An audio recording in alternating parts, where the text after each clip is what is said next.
Happy Sunday, wherever you are in the world. It has been extraordinarily cold here in New York, and I know it has been in many other places. And today it's 37 degrees and it feels balmy. So it's a great reminder to me of all things are relative. My dog, who didn't want to go out yesterday, this morning, let himself outside and was laying in the sun. And I was like, what's happening? And he, for him, it was warm today. So, yeah. For those of you who don't know me, my name is Kelly Amadei. I will be leading us today. I am a longtime practitioner, longtime student of Lama Surya Das's, and have the privilege of holding space and being with you all today. Thank you all for showing up. It's always such a delight when all the faces pop up on the screen. So we'll start with our 3 bells.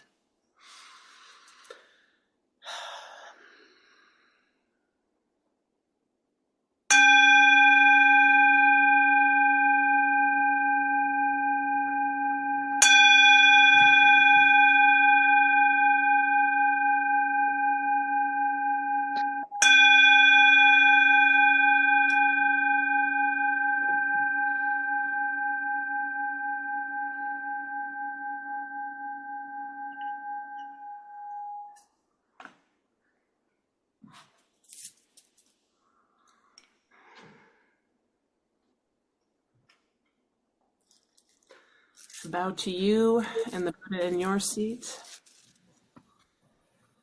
in your loving presence.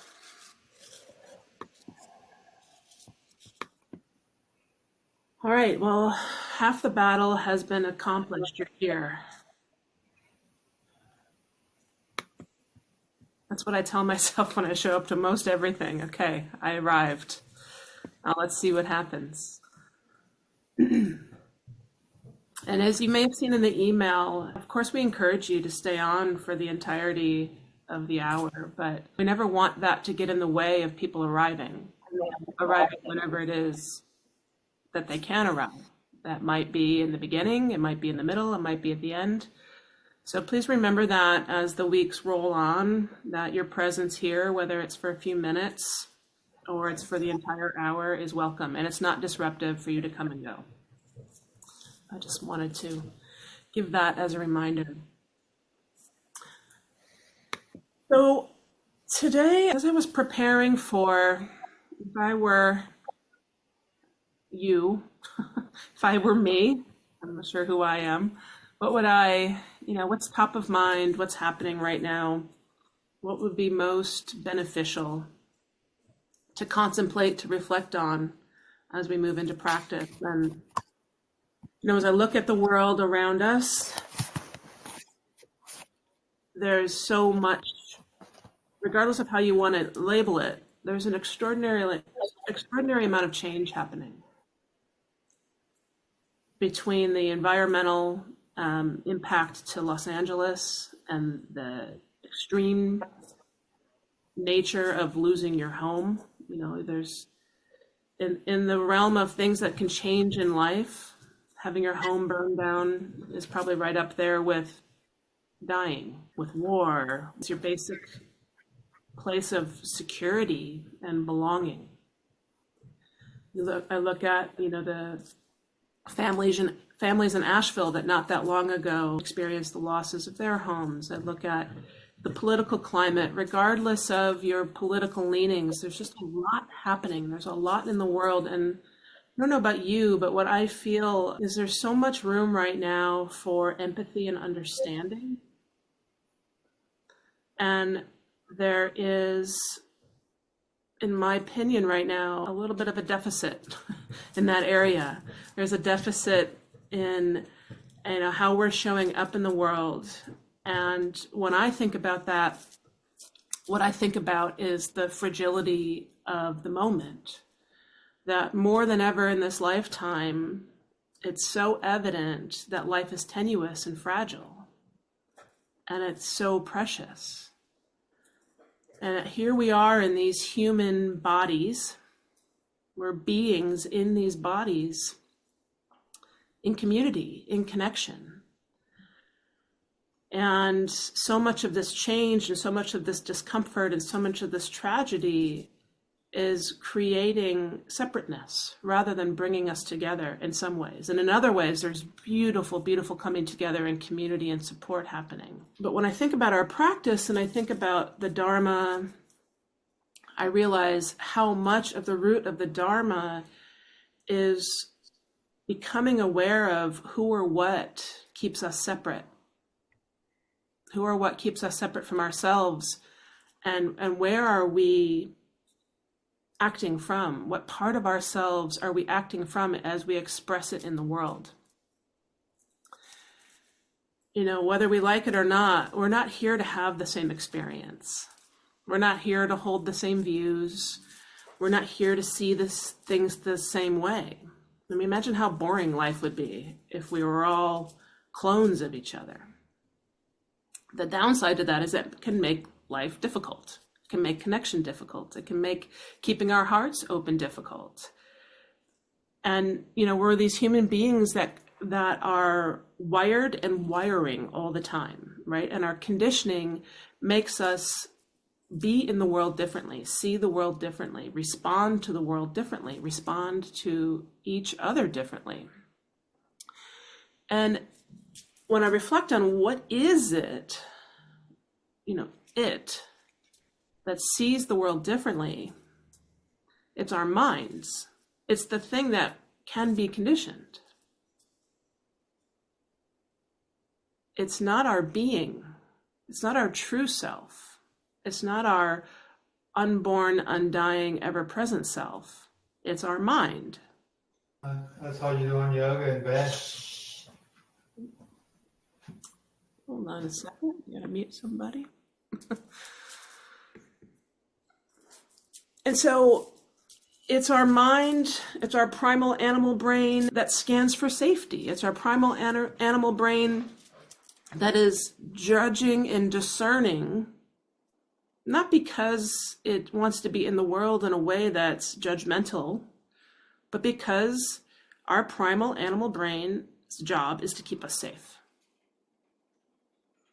And safety is relative.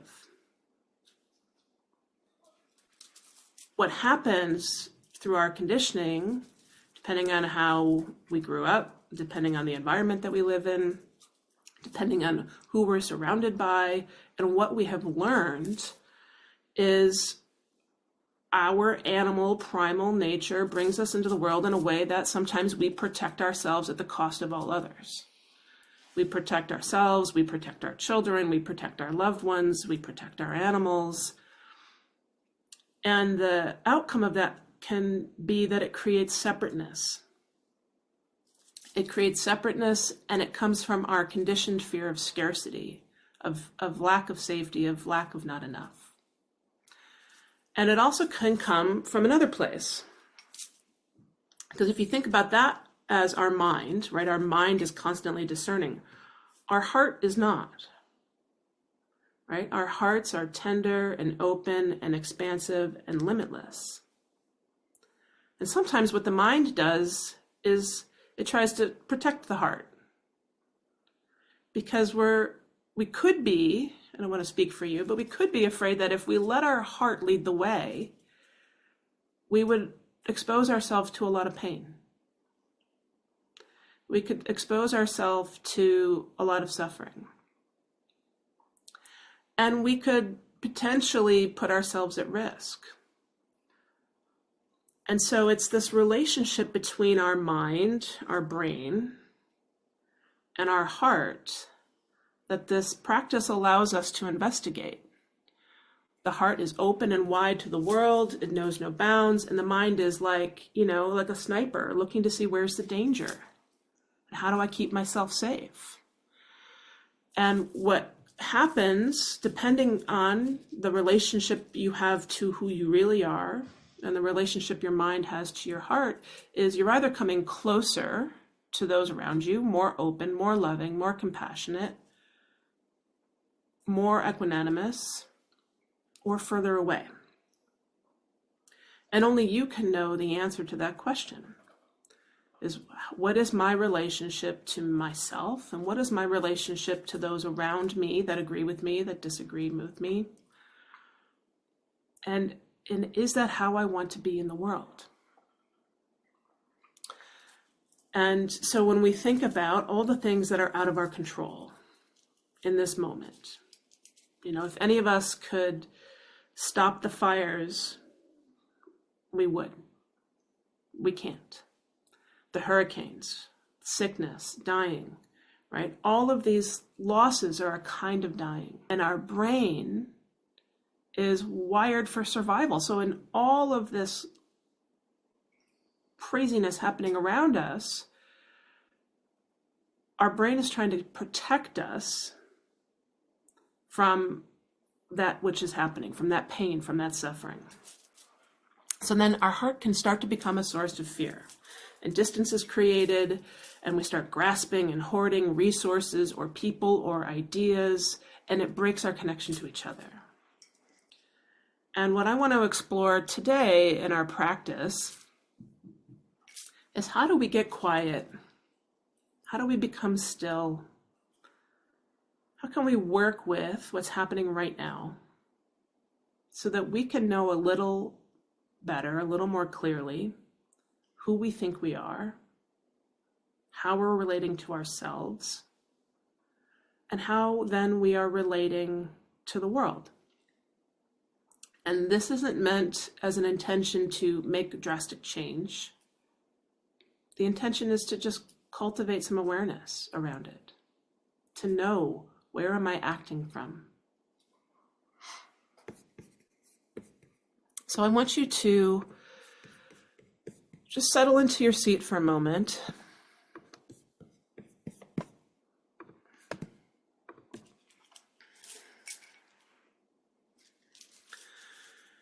Feel this physical body. For better or for worse, here we are in these physical bodies, these human bodies. Our souls have no way to relate to the world if we're not embodied. So let's be in this body for a moment. Feel it in your chair, feel it in space. Just notice. Don't have to do anything with it.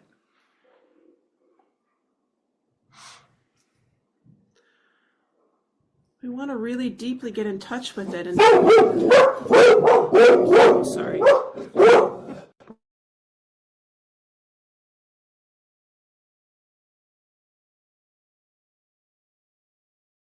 I'm going to be with the sound of my dog protecting me from the wind.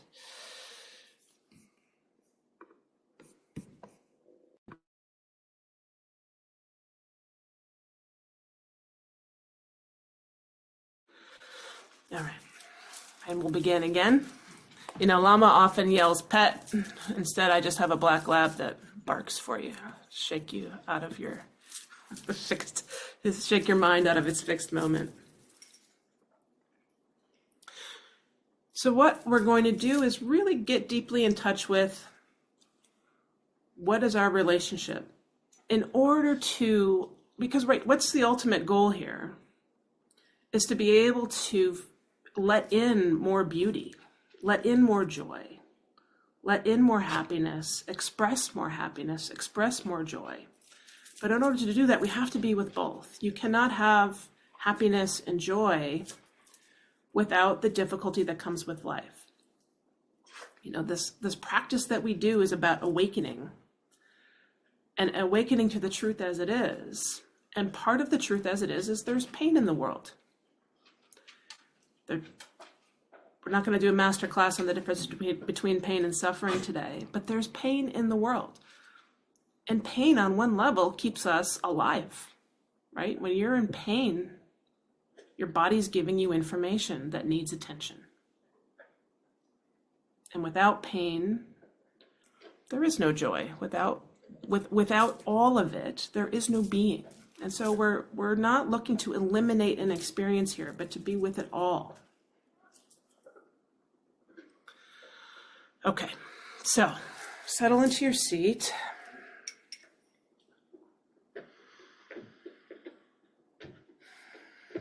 just try to relax a little bit. Relax your jaw. Relax your fists. Relax your feet.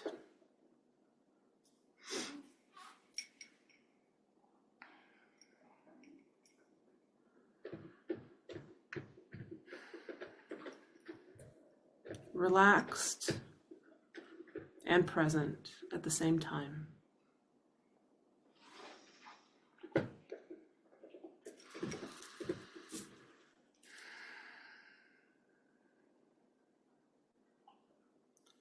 So just for the moment, your only job is just to sit. Just sit on your seat.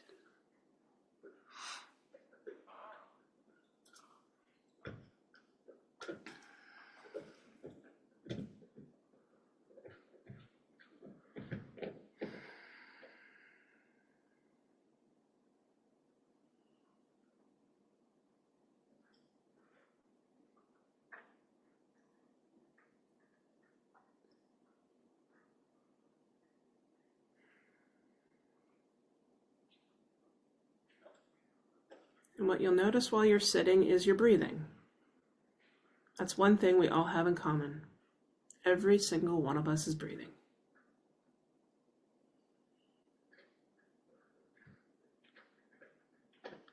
So gently become aware of your breath.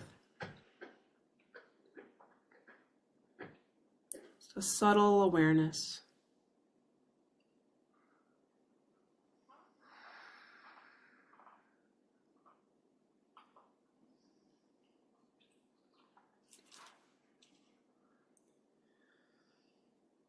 Breathing in and breathing out.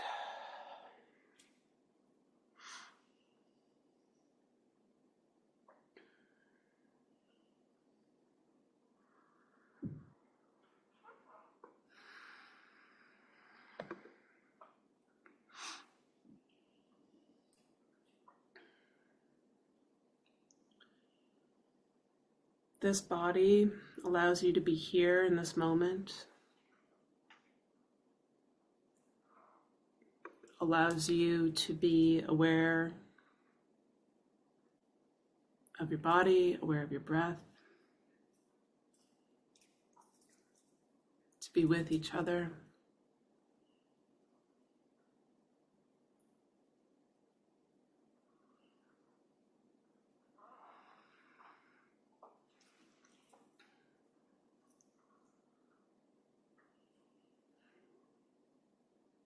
Notice what your relationship is to your body.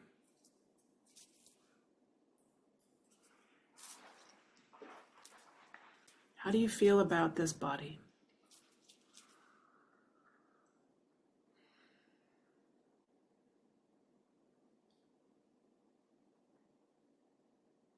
Without making anything that arises right or wrong, just noticing.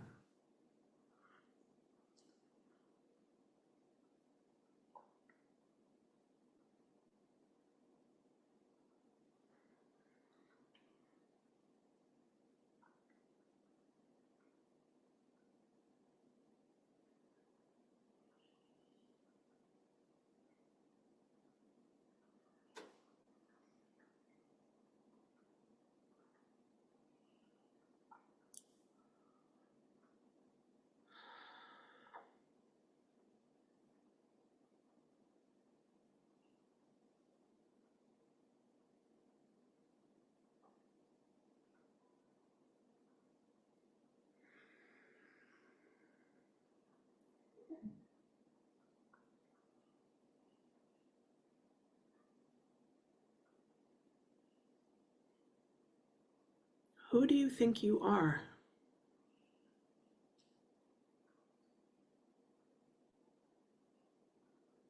What are all the things your mind tells you about who you are? What labels, what identities?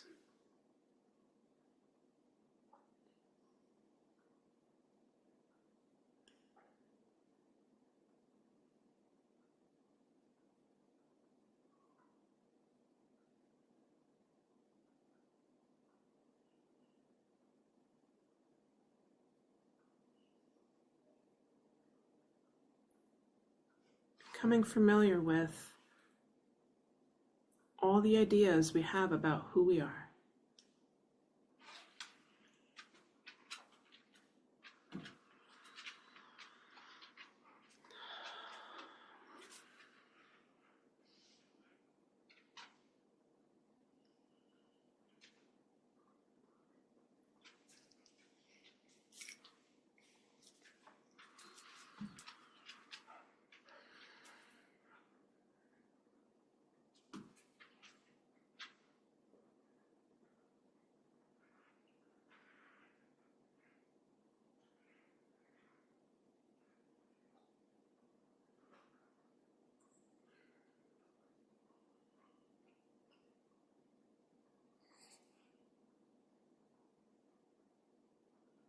And if you are all these things, what does your mind tell you that you have to be or do in the world? What does it want or need?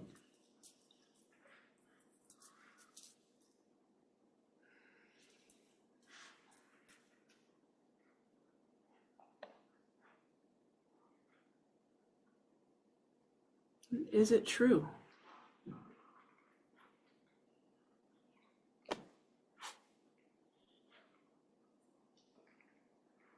Is it true? Is it fixed? Is it permanent?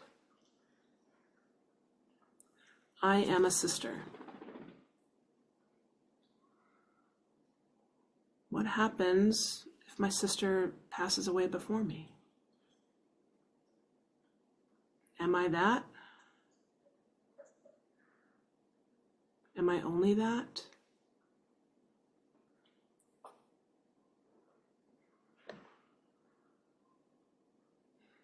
I am a lawyer. What happens if you retire? And who are you?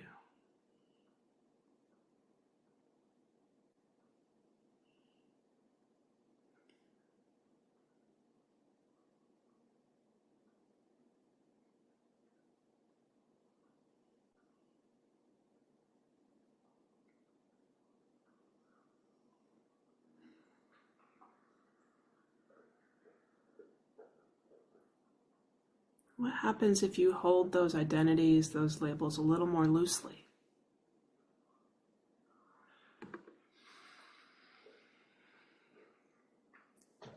What if you're more than that? If there's something else happening here, you're not just this body. You don't just play these roles in the world. You're not just your thinking.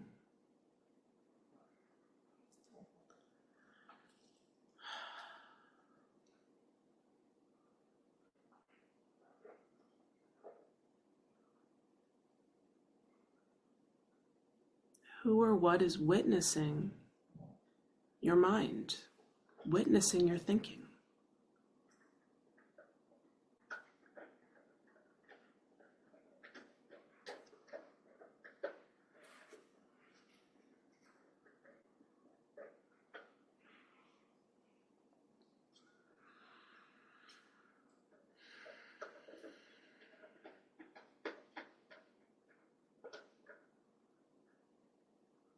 Who or what is witnessing the way in which all these ways we identify ask us to do something, to be something, to achieve something,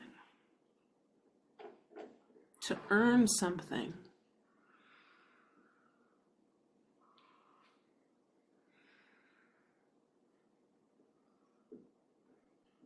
See if you can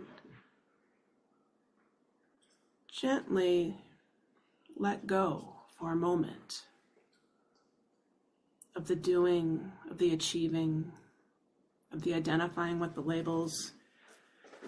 See if you can just be for a moment. Liberate yourself. Just be. Just for this moment. It'll be there when you're done. Don't worry.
And as thoughts arise, allow them to arise.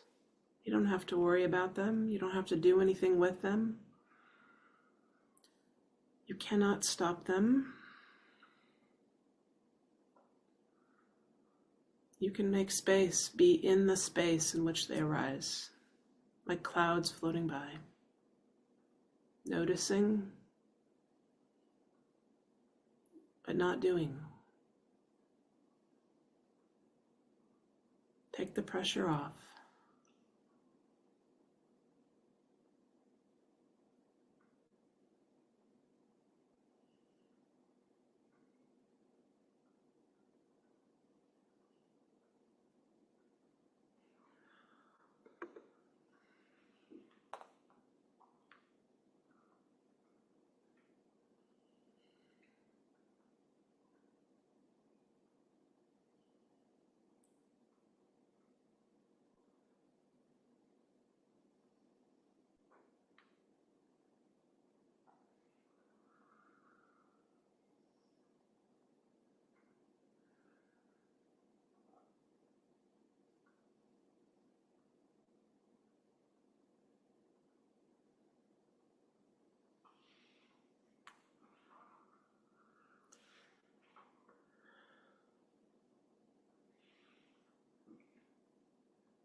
All right, now shake it out.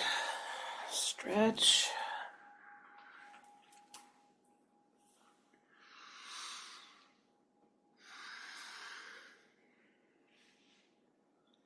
Whatever you need right now, take a deep breath, yawn. My jaw is tight for some reason. I'm gonna give it some attention and some love. I notice sometimes that when I start to let go, my body contracts at first, which is okay, right? It's just what's happening. What can I do to release it?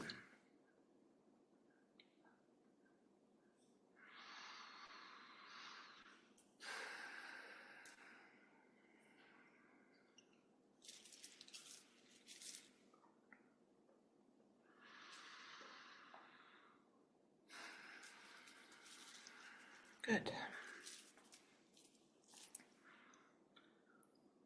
You know, this is a practice of beginning again in each moment.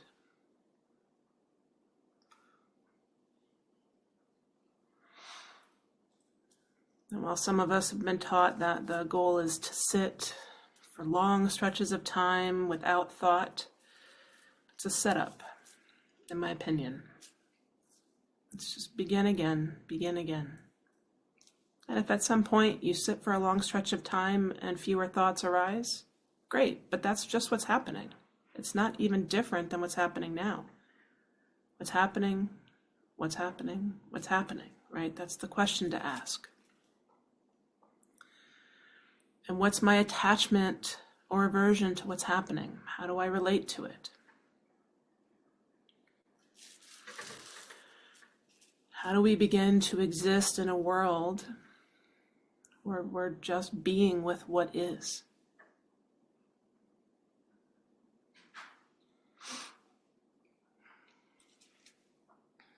Allowing our hearts to open,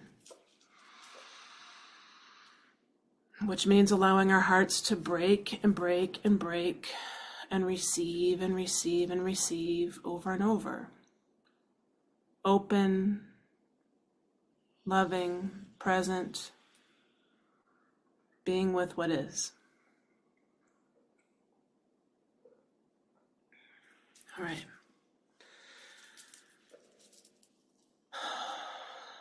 Let's do a quick prayer before we go into our next practice.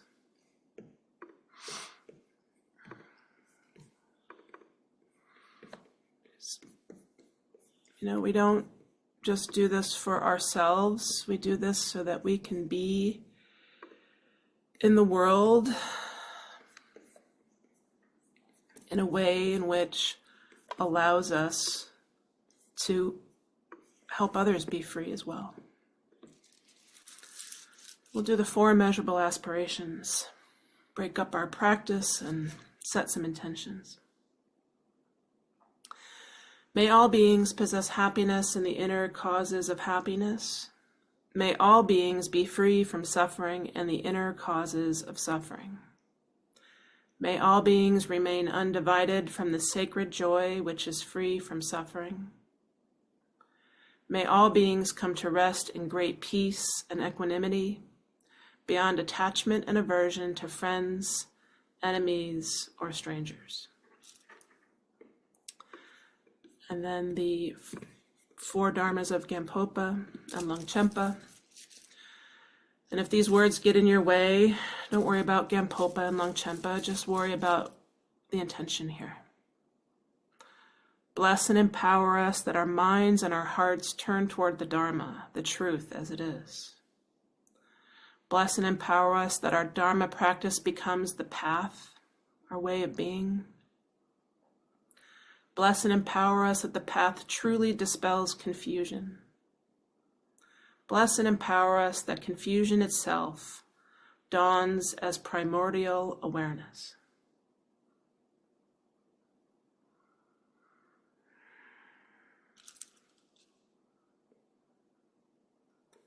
So notice it doesn't say, bless and empower us that we no longer feel confused, experience confusion, that we no longer experience difficulty.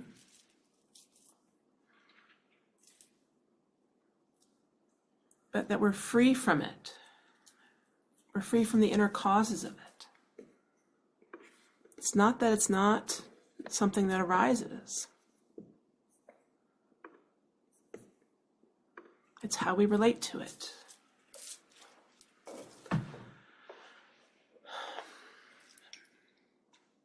So find your seat again, on purpose.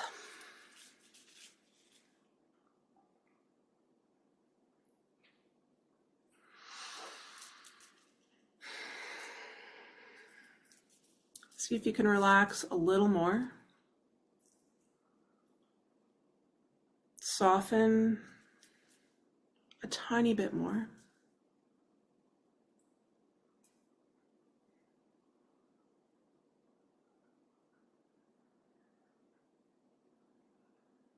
Let your breath breathe you.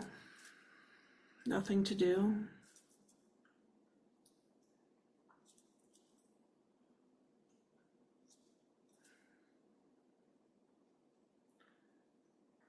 And let's put our attention on our heart. Even visualize your heart. Can you picture it? Imagine it in this body, essential to your aliveness.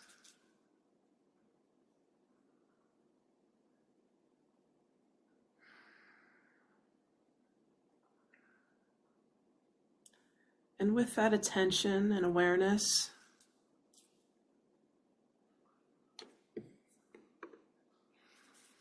notice what comes up. Notice how you feel about your own heart.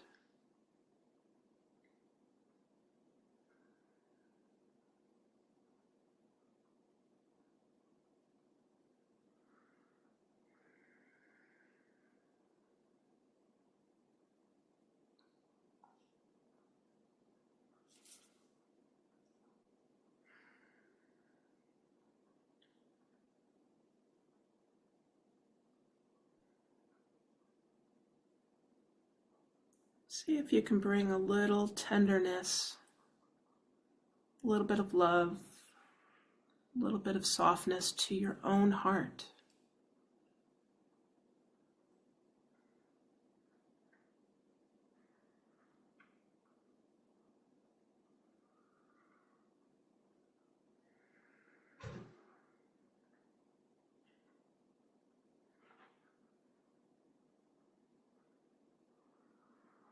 This heart that without our mind to protect it would be open to all, first of all ourselves, all of the time. Its natural essence is open, loving, and warm.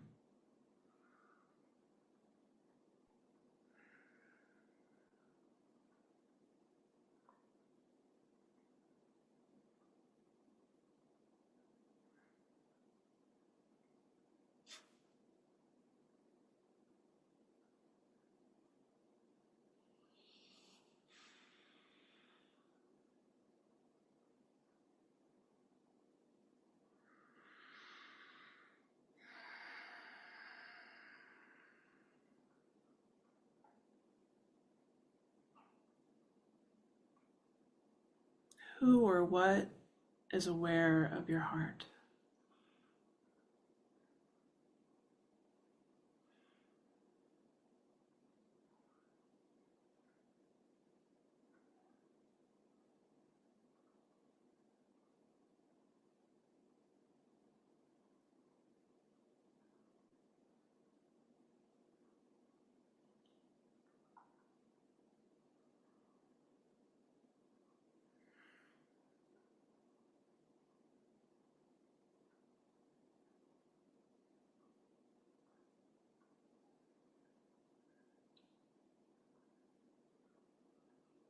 Notice if your heart feels the same or separate from your mind.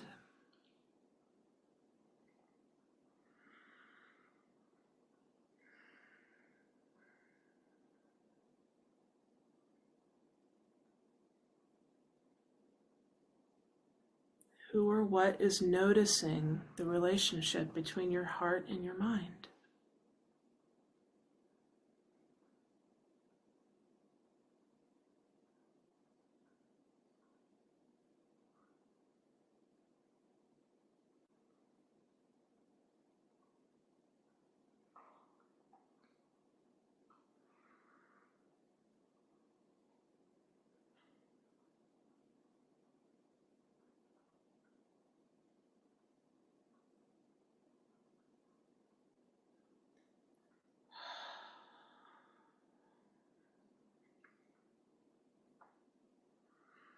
With each breath, allowing yourself to open while letting go of any false sense of who you are. Opening to allow the truth of your being to come through.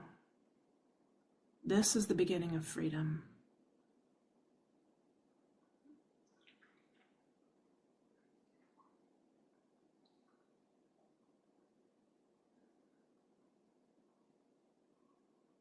That this world, this moment, is perfectly created to support your practice, to support your growth, to support your liberation and your freedom. That each and every moment, this body is designed for our awakening.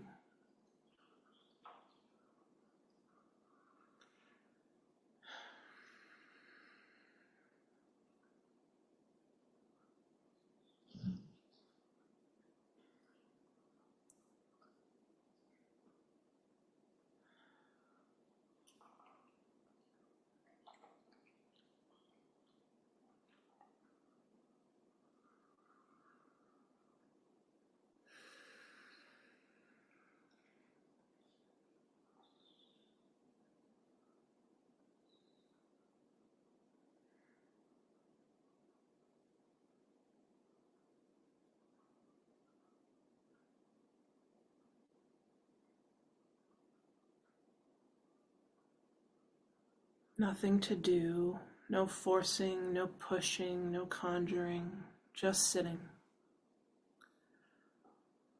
Nothing to hold, nothing to heal, just being. Open, luminous, awake, aware, just this.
Feel the connection to each and every person here with you, breathing and being,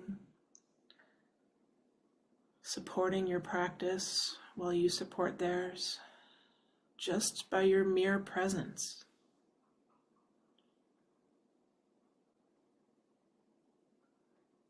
Your willingness, your courage.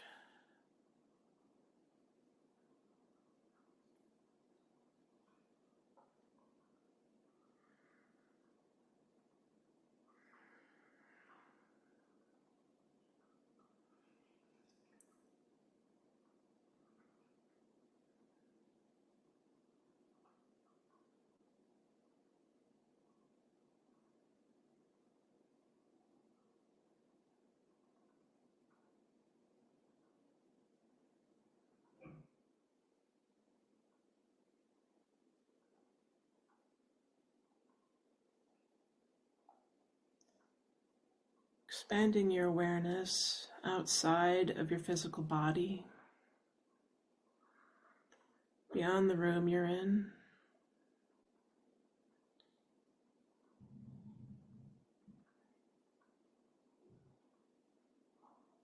Notice if you let go, how far, deep, and wide that awareness can go.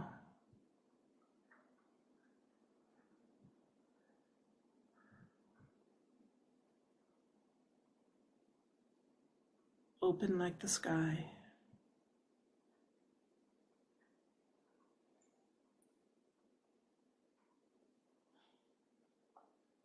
Open like the galaxy.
The more spacious your awareness is, the more it can allow.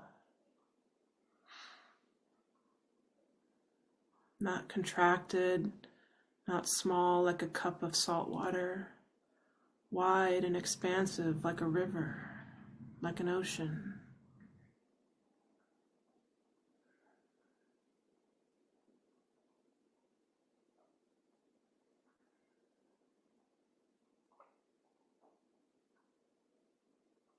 From that space, warmth arises naturally, a tenderness, a compassion arises naturally.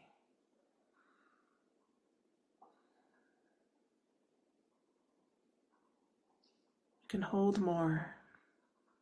be.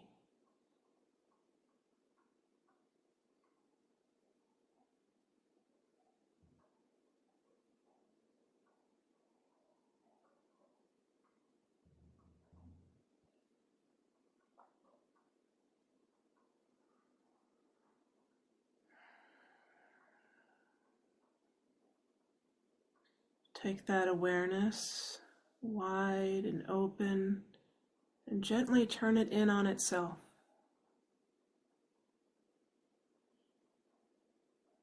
Towards the seer, towards the looker, towards that which is aware. Breathing into that.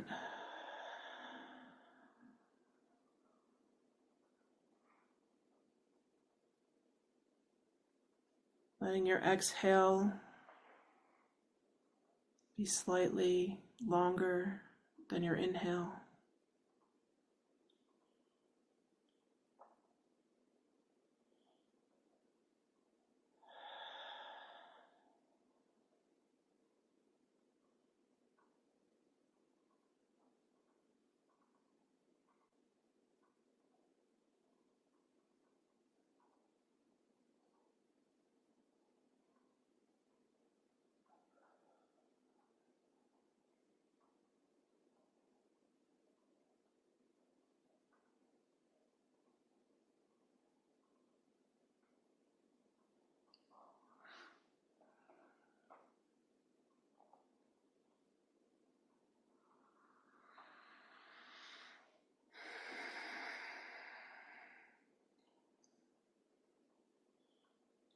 Being with, trusting in.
This depth of awareness is always right here. Always. It doesn't need to be realized, or it just needs to be allowed.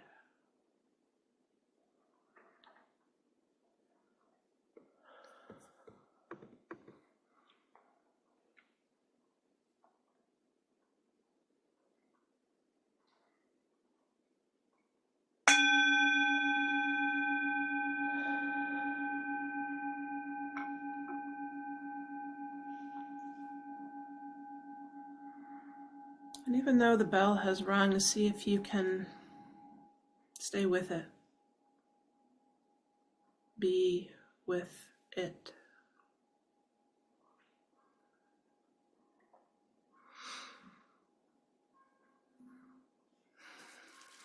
For those of you who have been here with me before, you know I like to always bring a poem to sort of encapsulate the practice and the teaching. Today's poem is by Rebecca Elson, and I will put it in the chat. Sometimes as an antidote to fear of death, I eat the stars. Those nights lying on my back, I suck them from the quenching dark till they are all inside me, pepper hot and sharp. Sometimes instead I stir myself into a universe still young, still warm as blood. No outer space, just space. The light of all the not yet stars, drifting like a bright mist, and all of us and everything already there, but unconstrained by form. And sometimes it's enough to lie down here on earth, beside our long ancestral bones, to walk across the cobble fields of our discarded skulls, each like a treasure, like a chrysalis, thinking, whatever left these husks flew off on bright wings.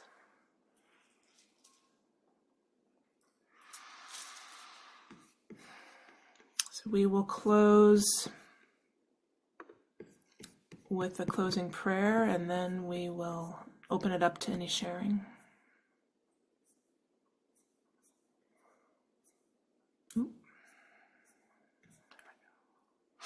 We'll do the path clearing and wish fulfilling prayer of Padmasambhava one time. Dusum Sanjay Guru Rinpoche Nudru Kundak Dewa Chen Poja Barche Kunsel Dudu Drak Posel Sawadepso Jingi Lab Tuso Chirang Sangwei Barche Jiwadahang Sampalunji Drupajingilo. Precious guide, one with all the Buddhas of the three times, blissful presence and source of all spiritual accomplishments, fierce destroyer of illusion who dispels every obstruction, we pray to you for blessing, inspiration, and realization. Please remove all outer, inner, and secret obstacles and spontaneously fulfill our aspirations. And we will finish with Mama Surya's New Millennium Prayer. May all beings everywhere with whom we are inseparably interconnected and who want and need the same as we do, may they be awakened, liberated, healed, fulfilled, safe, and free. May there be peace and harmony in this world, an end to war, violence, poverty, and hunger, inequality and oppression, greed and cruelty, pandemics, famine, droughts, earthquakes, fires, all kinds of natural disasters. May all be free from fear, harm, danger, anxiety, and insecurity. May we better prepare ourselves for the natural calamities that beset us all. And may we all together complete the spiritual journey. One beloved community, one circle, one family, all the way home.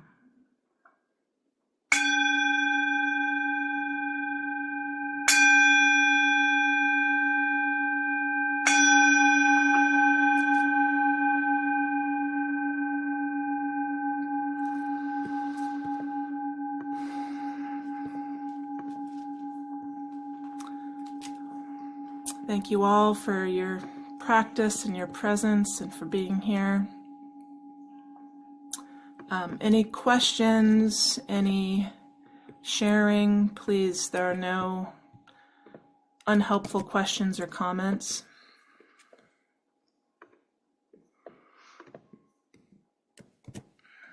Putting the poem here.